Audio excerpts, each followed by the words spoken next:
ये कहानी है उस खामोश रानी सुनैना की जिसने अपने पति की मोहब्बत में सब कुछ कुर्बान कर दिया। लेकिन जब सच्चाई सामने आई तो राजा का सिर शर्म से झुक गया। राजा अर्जुन सिंह की शादी के तुरंत बाद ही उन्हें राज्य के महत्वपूर्ण कामों के लिए पड़ोसी राज्य में जाना पड़ा था। 5 साल का लंबा समझौता था जिसके तहत उन्हें वहीं रहना था। जब भी राजा के संदेशवाहक आते, महारानी मां उनसे रानी सुनैना की बुराइयां करती रहती। धीरे धीरे राजा को अपनी माताजी की बातों पर यकीन आ गया और उन्होंने अपनी पत्नी को पत्र भेजना तक छोड़ दिया।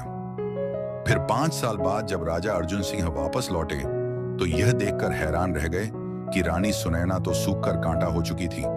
उनकी सुंदरता कहीं गायब हो चुकी थी। महारानी सास का कहना था कि सुनैना न जाने किन किन लोगों से मिलती जुलती रहती है, सारा वक्त बाहर की दुनिया में मन लगाए रखती है। यह सुनकर राजा अर्जुन सिंह का मन खराब हुआ और उन्होंने अपनी पत्नी से बात करने की जहमत तक नहीं उठाई।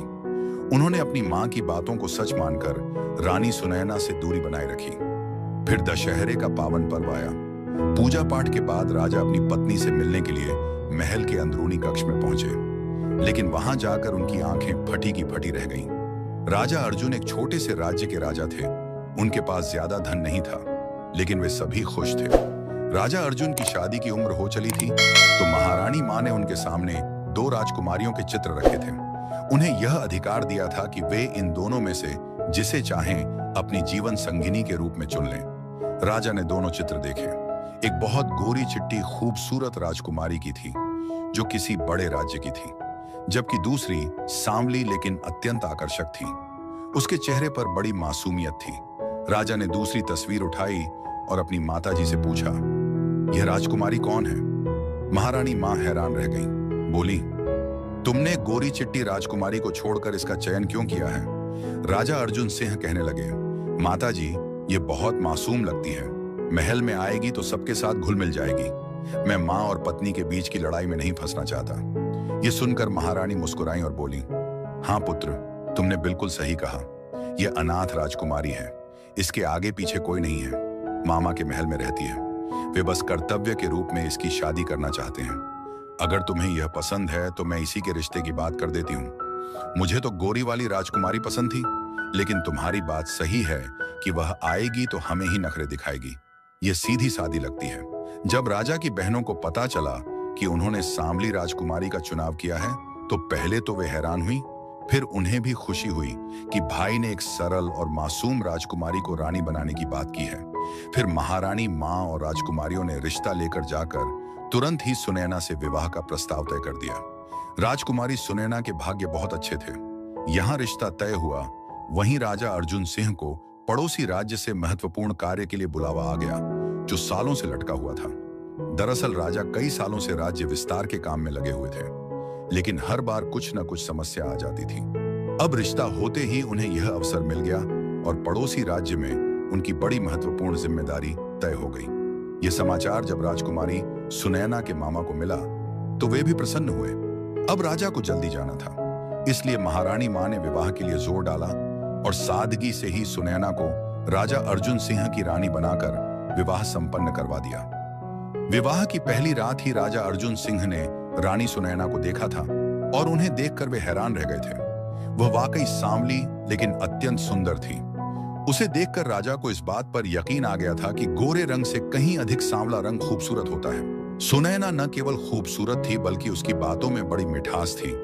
विवाह की रात ही राजा अर्जुन सिंह ने सुनैना से वादा किया था कि वे उसे जीवन की हर खुशी देंगे। ये बात सुनकर सुनैना की आंखों में आंसू आ गए। वह कहने लगी, स्वामी, माँ बाप के देहांत के बाद से मैं तो बस जीवन काट रही हूँ। हर रिश्ते ने मुझे अपने काम के लिए इस्तेमाल किया है, इसलिए अब मैं किसी से अधिक उम्मीद नहीं रखती। मेरे भाग्य इतने अच्छे नहीं हैं कि मुझे खुशियां मिल सकें।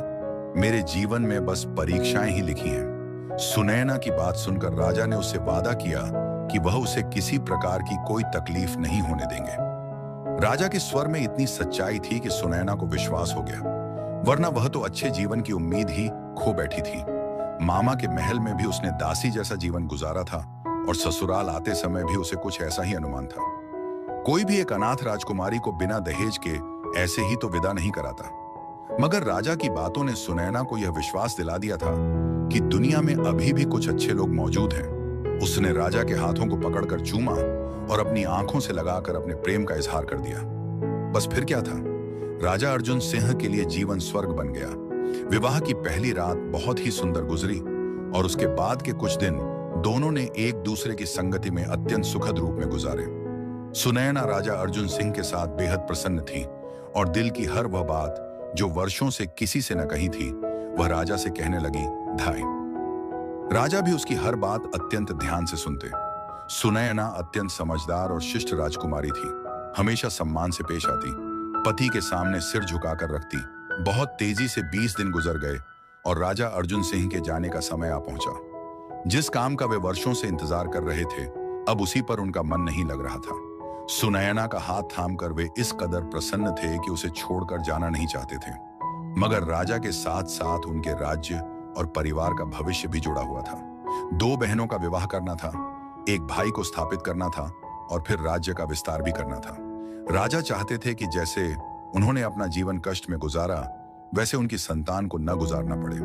वे चाहते थे कि पड़ोसी राज्य में काम करके यहाँ कोई बड़ा व्यापार स्थापित करें और फिर वापस आ जाएं। यही वादा उन्होंने सुनैना से भी किया था कि वे 5 साल बाद जरूर लौट आएंगे और फिर कभी उसे छोड़कर नहीं जाएंगे। इसी वादे के भरोसे पर सुनैना ने नम आंखों से राजमार्ग पर राजा अर्जुन सिंह को विदा कहा।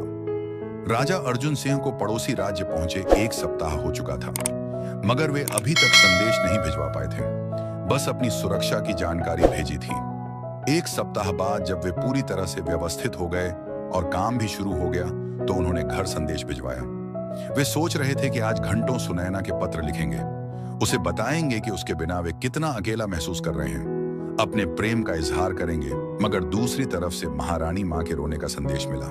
कुछ देर कुशल क्षेम पूछने के बाद महारानी मां ने रोते हुए सुनैना के विषय में ऐसी बातें कही कि राजा हक्का बक्का रह गए।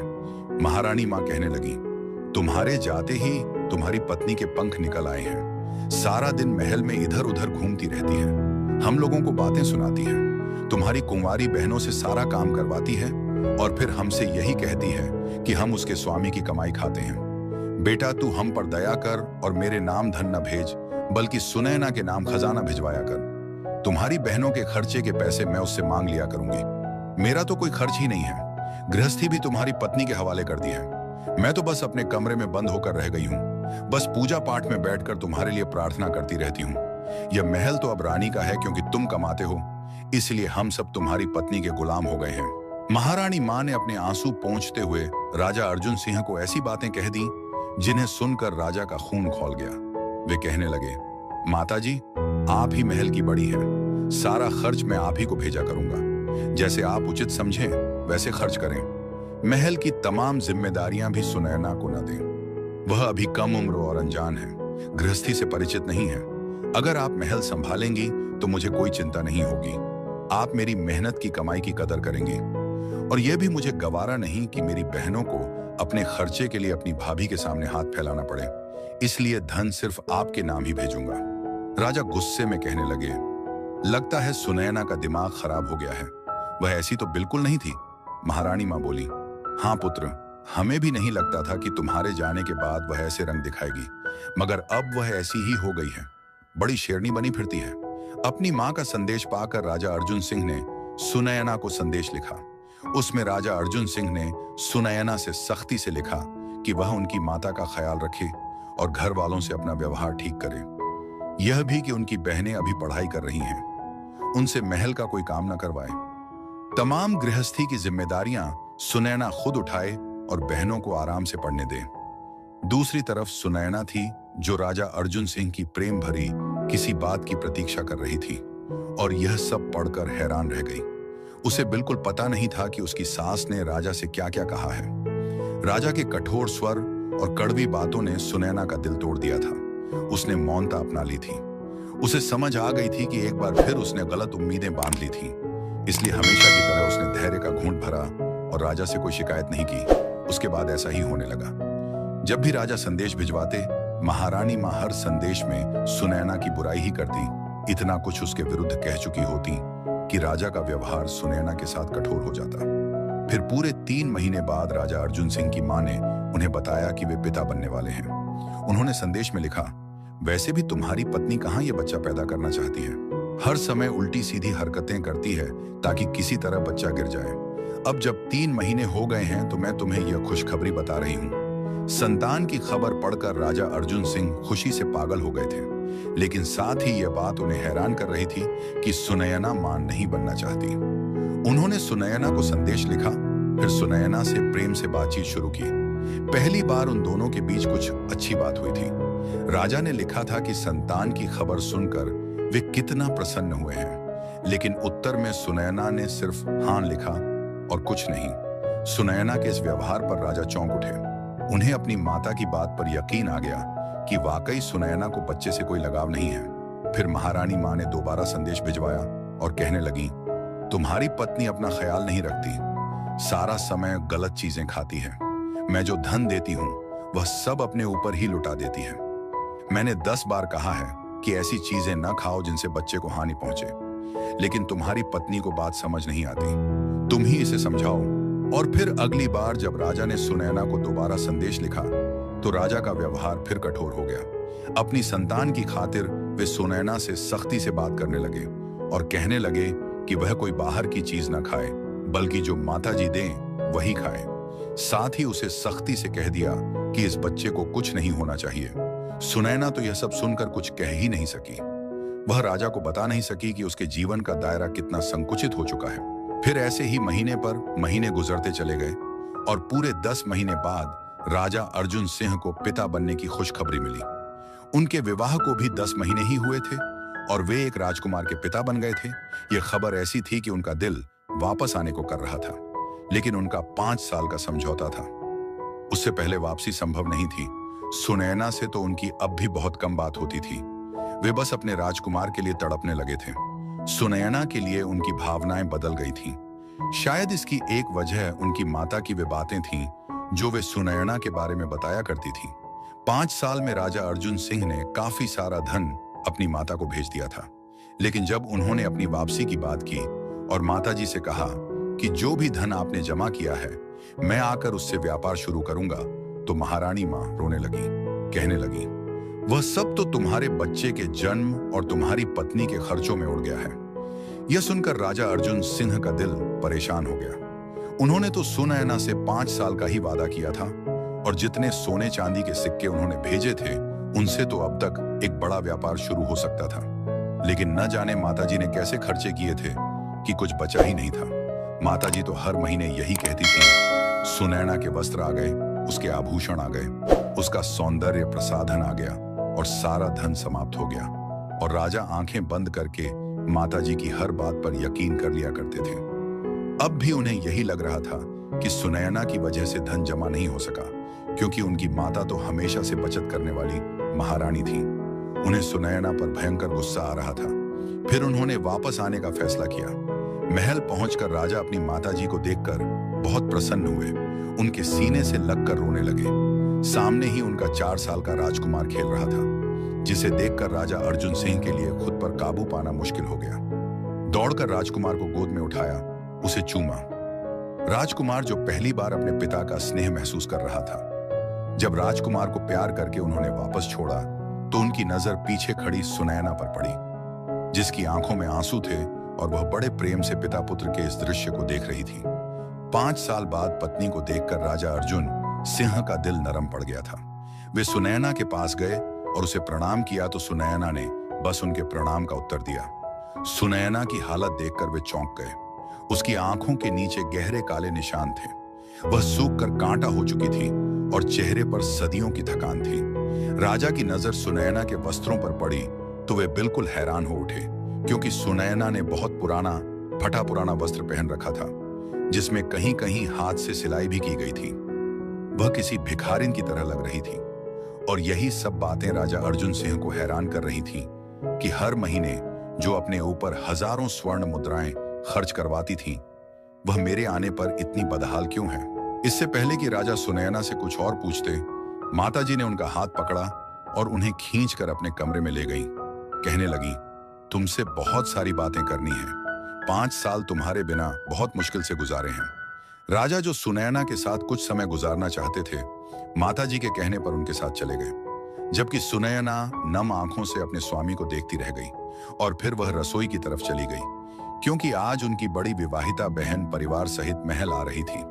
वे सब रहने के लिए आ रहे थे, क्योंकि राजा सिर्फ 1 महीने की छुट्टी पर आए थे और उन्होंने कह दिया था कि वे पूरा महीना यहीं गुजारेंगे। अब सुनयना को दिन रात उनकी सेवा करनी थी। सुनयना ने अपनी बड़ी ननद की पसंद के सारे व्यंजन तैयार किए, क्योंकि वे जब भी यहाँ आती तो सुनयना से तरह तरह की फरमाइशें करती थीं। फिर इसके बाद वह अपनी छोटी नंदों के वस्त्र इस्त्री करने बैठ गई। इतने में राजा अर्जुन सिंह भी उसके पास चले आए। वे कुछ समय सुनयना के साथ गुजारना चाहते थे, लेकिन सुनयना को कामों से कहां फुर्सत थी, और उससे पहले कि राजा कोई अवसर ढूंढते, उनकी बड़ी विवाहिता बहनें भी आ गईं, और फिर उनके बच्चों का शोर और बहनों का हंगामा महल में इस कदर शुरू हुआ कि राजा को पत्नी के लिए समय ही नहीं मिल सका। रात के भोजन के लिए सब लोग भोजन कक्ष में एक साथ बैठे तो सुनयना कहीं नजर नहीं आई। राजा ने सुनयना को आवाज दी तो माताजी ने रोक दिया। कहने लगी, वह गरम गरम रोटियां बनाकर ला रही है। सबको गरम रोटियां खाने की आदत है, ठंडी कोई नहीं खाता। यह सुनकर राजा अर्जुन सिंह बिल्कुल खामोश हो गए। बड़ी मुश्किल से मन मारकर उन्होंने कुछ निवाले खाए और फिर सारी बहनें उन्हें अपने घेरे में बिठाकर उनसे फरमाइशें करने लगीं। सब जानना चाहती थीं कि वे क्या क्या तोहफे लेकर आए हैं। राजा सबके लिए कुछ न कुछ लाए थे। सबने जबरदस्ती बैग खुलवाया और जो कुछ राजा सुनैना के लिए लाए थे वह सब छीन कर ले गईं। सुनैना के लिए कुछ भी नहीं बचा, बस एक सुगंधित तेल की शीशी बची थी जिसे उन्होंने संभाल कर रख लिया। रात के समय राजा कमरे में सुनैना का इंतजार करते रहे। वह तकरीबन रात्रि के पहले पहर के बाद थकी हारी कमरे में दाखिल हुई तो राजा ने आगे बढ़कर उसे गले से लगा लिया, फिर अपने पास बिठाया, उससे बातें करने लगे। सुनैना के पास उनकी बातों का कोई उत्तर नहीं था, वह बस हाँ में जवाब दे रही थी। राजा ने उसे तोहफे में सुगंधित तेल दिया तो वह भी उसने खामोशी से रख लिया। हाँ, राजकुमार के लिए राजा जितनी भी चीजें लाए थे वह सब सुनैना बहुत ध्यान से देख रही थी और उसके चेहरे पर खुशी भी नजर आ रही थी। सुनैना का बदला हुआ यह व्यवहार राजा अर्जुन सिंह को बहुत हैरान कर रहा था। फिर वे कहने लगे, तुम आराम कर लो, सारा दिन थकी हुई हो, कल बात करेंगे। लेकिन सुनैना ने बताया कि उसे वस्त्र धोने के लिए छत पर जाना है। जितने भी लोग महल में रुके हुए हैं सबके ही वस्त्र धुलने बाकी हैं। अगर वह आज नहीं धोएगी तो कल बहुत अधिक हो जाएंगे। वह राजा अर्जुन सिंह से अनुमति लेकर छत पर चली गई और राजा बस खामोशी से उसे जाता देखते रह गए। उसके जाने के बाद राजा अर्जुन सिंह ने अलमारियां खोली तो सुनैना की अलमारी में कोई नया जोड़ा नजर नहीं आया। न कोई आभूषण था, न कोई सौंदर्य प्रसाधन। वही पुराने फटे पुराने वस्त्र थे जो विवाह पर राजा ने उसे दिए थे।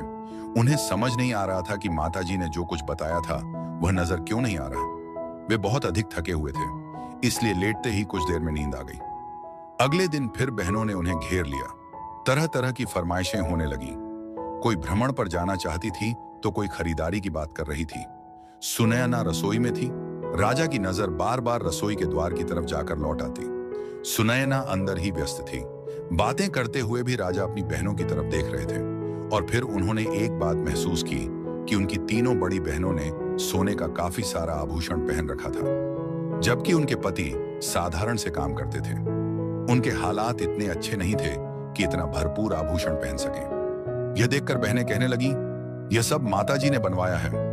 बेटियों के मुंह से यह बात सुनकर राजा अर्जुन सिंह की माता घबरा गईं और कहने लगी, हाँ पुत्र, मैंने विवाह पर उन्हें कुछ नहीं दिया था, इसलिए कुछ धन जमा करके यह आभूषण तोहफे में दिया है।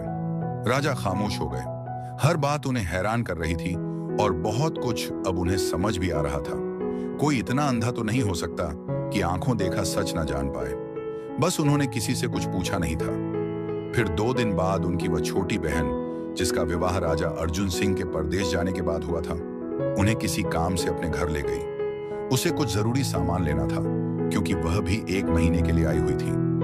जब राजा बहन के कमरे में पहुंचे तो उनकी आंखें फटी की फटी रह गईं। माताजी ने दुनिया भर का सामान बहन को दे रखा था। एक से बढ़कर एक कीमती वस्तु थी। दीपकों से लेकर बर्तनों तक उसके कमरे में था और सुंदर पंखा भी लगा हुआ था और वह बड़ी खुशी खुशी बता रही थी कि माताजी ने मुझे हर चीज दी है। जिस किसी ने भी देखा वह हैरान रह गया कि इतनी कीमती सामग्री, यहां तक कि सोने का बड़ा सेट और सुंदर कंगन भी माताजी ने दिए हैं। उसने सरलता से अपने भाई को सारी बात बता दी थी और राजा अर्जुन सिंह समझ गए थे कि इतने सालों की उनकी कमाई कहां लुट गई है। आवश्यकता से अधिक चीजें बहन को दहेज में दी गई थी। बड़ी बहनों को खूब आभूषण बनवा कर दिया गया था। एक वे ही खाली हाथ रह गए थे और उनकी पत्नी, जो एक दासी बन चुकी थी, उन्हें अपने आप पर खींच होने लगी कि कितने सालों में वे यह सब कुछ जान नहीं पाए। मगर यह बात उन्हें अब भी समझ नहीं आ रही थी कि सुनैना ने उनसे अब तक किसी की कोई शिकायत क्यों नहीं की थी। क्यों सुनैना को उनके व्यवहार से कोई गिला नहीं था? वह तो बस खामोशी से सारा समय कामों में लगी रहती या फिर राजकुमार को संभालती। 2 दिन बाद ही दशहरा था। राजा अर्जुन सिंह ने खुद ही खामोशी से सुनैना और राजकुमार के लिए खरीदारी की थी और किसी को कुछ नहीं बताया था। सुनैना से छुपाकर ही उन्होंने सारा सामान अलमारी में रख दिया था। वे दशहरे के दिन सुबह ही सुबह सुनैना को आश्चर्य देना चाहते थे और उससे अपनी गलतियों की क्षमा भी मांगना चाहते थे। लेकिन जब वे दशहरे की पूजा करके महल में दाखिल हुए तो सुनैना उन्हें कहीं नजर नहीं आई। वे अपने कमरे में गए तो सुनैना अपने 4 साल के राजकुमार अर्जुन को समझाते हुए कह रही थी, तुम्हें यह पुराने वस्त्र ही पहनने हैं, हमारे पास नए वस्त्र नहीं हैं। जबकि राजकुमार अर्जुन रोते हुए कह रहा था, मैं बुआ के बच्चों के पुराने कपड़े दशहरे के दिन नहीं पहनूंगा। लेकिन सुनैना के पास शायद कोई और रास्ता नहीं था, इसीलिए वह राजकुमार से कठोरता से कहने लगी, हमारे भाग्य में यही है पुत्र, इसलिए चुपचाप पहन लो। उसकी बातें सुनकर राजा अर्जुन सिंह का सिर शर्म से झुक गया। वे आगे बढ़े और सुनैना से पूछा, वे वस्त्र कहाँ हैं जो मैं परदेश से लाया था? सुनैना एकदम चुप हो गई, फिर धीमे से बोली, वे बड़ी बहन जी के राजकुमार को पसंद आ गए थे, इसलिए वे ले गए और अपने राजकुमार के यह पुराने वस्त्र दे गए हैं। कोई बात नहीं, हमारा राजकुमार यही पहन लेगा। राजकुमार अर्जुन बोला, पिताजी, मैं हर त्योहार पर पुराने वस्त्र पहनता हूँ। इस बार आप मेरे लिए नए लाए थे। मैं बहुत प्रसन्न था, लेकिन वे भी बुआ जी ले गईं। राजा अर्जुन सिंह ने राजकुमार को गोद में उठाया, अलमारी से नए वस्त्र निकाले और दोनों के सामने रख दिए। दोनों के ही बहुत महंगे और सुंदर वस्त्र थे। राजकुमार तो खुशी से नाचने लगा, लेकिन सुनैना हैरानी से राजा अर्जुन सिंह की तरफ देखने लगी। राजा ने मुस्कुराकर कहा, ये तुम्हारे दशहरे के वस्त्र हैं, जाओ जाकर तैयार हो जाओ। वह धीरे से मुस्कुराई और बोली, मैं तैयार होना भूल गई हूँ। सासू जी को मेरा तैयार होना, मेरा हंसना बोलना पसंद नहीं है। अगर मैं यह वस्त्र पहनूंगी तो वे नाराज हो जाएंगी।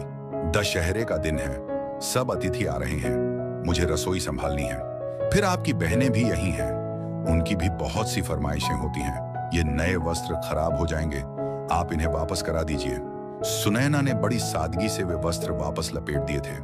राजा अर्जुन सिंह ने उठकर सुनैना को गले से लगाया और कहा, बस यह त्योहार यहाँ गुजार लो, उसके बाद मैं तुम्हें अलग महल लेकर चलूंगा। मैं जान गया हूं कि मैंने तुम पर कितना बड़ा अत्याचार किया है।